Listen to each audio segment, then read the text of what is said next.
জোরালো আলো, বিকট শব্দের খেলনা বাচ্চাদের ব্রেনের কতটা ক্ষতি করে। ছোট বাচ্চারা প্রায়শই রঙিন জিনিসের প্রতি আকৃষ্ট হয়। এই কারণেই বাবা মা এবং আত্মীয় স্বজনেরা শিশুকে খুশি করার জন্য অতিরিক্ত আলো, উচ্চস্বরের সঙ্গীত এবং শব্দযুক্ত খেলনা কিনে দেন। কিন্তু আমরা কি জানি এটা করার মাধ্যমে আমরা অজান্তেই আমাদের সন্তানদের মানসিক বিকাশের উপর প্রভাব ফেলছি? শিশু চিকিৎসক পুনিত আনন্দ তার ইনস্টাগ্রামে একটি ভিডিও শেয়ার করে এই তথ্য জানিয়েছেন। শব্দযুক্ত বা কোলাহলপূর্ণ খেলনা শিশুর উপর কী খারাপ প্রভাব ফেলে।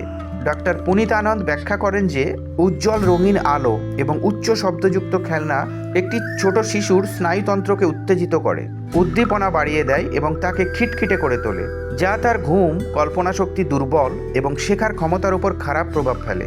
ডাক্তারের মতে উজ্জ্বল আলো এবং শব্দযুক্ত খেলনাগুলির ভিতরে সবকিছু ইতিমধ্যেই লাগানো থাকে, যা খেলনার বোতাম টেপার সাথে সাথে নিজেই নড়াচড়া করা এবং কথা বলতে শুরু করে। এই ধরনের খেলনা দিয়ে খেলার সময় শিশু কেবল সেগুলি দেখে এবং শোনে এবং তার মন দিয়ে কিছু চিন্তা করে না এবং শেখে না, যার কারণে তার কল্পনা শক্তি এবং সমস্যা সমাধানের ক্ষমতা বিকশিত হয় না। ভাষা শেখায় বিলম্ব ঘটে। ডক্টর পুনিত আনন্দের মতে ছোট বাচ্চারা যখন বাড়ির বড়দের কথা বলতে এবং গল্প করতে দেখে, তখন তারা তাদের ভাষা থেকে নতুন ভাষা শেখার সাথে সাথে অনেক কিছু দ্রুত শিখে ফেলে এবং তাদেরকে কপি করারও চেষ্টা করে। খেলনার রেকর্ড করা কণ্ঠস্বর শুনে এটি সম্ভব হয় না। খেলনা থেকে নির্গত উচ্চ শব্দ এবং আলোর কারণে শিশুর মনোযোগ অন্যদিকে সরে যেতে থাকে, যার কারণে দীর্ঘক্ষণ একটি জিনিসে মনোনিবেশ করতে পারে না।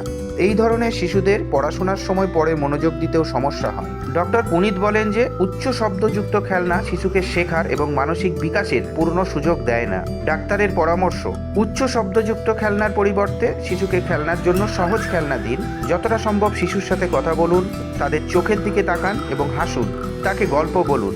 এটি করার মাধ্যমে আপনার এবং আপনার সন্তানের মধ্যে একটি দৃঢ় বন্ধন তৈরি হবে। খেলনা থেকে নির্গত লেজার আলো থেকে শিশুর চোখ দূরে রাখুন।